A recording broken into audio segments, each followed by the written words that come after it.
વડોદરામાં બાયલીમાં સસ્તું ઘી ખરીદવાની લાઈમાં પડી મોંઘી તો સસ્તું ઘી ખરીદવાની લાઈમાં મહિલાએ દાગીના ગુમાવ્યા। ઘી વેચવા આવેલી મહિલાઓ 5 લાખથી વધુ પત્તા લઈને ફરાર થયા, જ્યાં લાલસાએ 5 લાખના ઘરેણા તેમજ રોકડ રકમ ગુમાવ્યા। 3 મહિલા ઘરે આવી પરિવારને ફોસલાવી સસ્તામાં આપ્યું હતું ઘી। બીજા દિવસ દૂધ વેચવા આવેલી મહિલાઓએ ઘરેણા રોકડ રકમ લઈ તફડાવી ગયા તો સમગ્ર ઘટનાના સીસીટીવી સામે આવ્યા છે। સીસીટીવી ફૂટેજમાં બાયલીમાં ઘી વેચવા ફરતી મહિલાઓ દેખાઈ। બેશુદ્ધ થયેલા પરિવાર જાતે જ મહિલાઓને આપ્યા ઘરેણા અને રોકડી રકમ તો મહિલાઓએ તાંત્રિક વિધિ કરી દાગીના પડાવ્યા હોવાનું પરિવારનું નિવેદન, જ્યાં હિપ્નોટાઇઝ કરીને તેમના તમામ દાગીના લેવામાં આવ્યું હોય તેવા આક્ષેપો કરવામાં આવ્યા।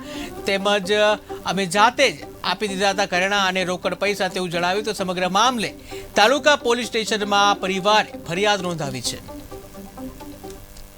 30મી તારીખે બપોરે કે સમથિંગ એ લોકો આવ્યા હતા ઘી વેચવા માટે, અને 31મી તારીખે ફરી વાર દૂધ આપવા માટે આવ્યા હતા। એ લોકો ઘી વેચવા આવ્યા હતા અને ઘી સસ્તા ભાવે આલતા હતા, અને 700-800 રૂપિયાનું ઘી એ લોકો 500 રૂપિયા કિલો આલતા હતા। અને એ લાલચની અંદર એમને શું કર્યું કંઈ ખબર નહીં પડી, પણ ઘરેના એમને જે માગ્યું એ બધું અમે આલી દીધું। બસ અમને પોલીસ ફરિયાદ કરી છે અમે, અને પોલીસ અધિકારી બધા સાથે અમને પૂરો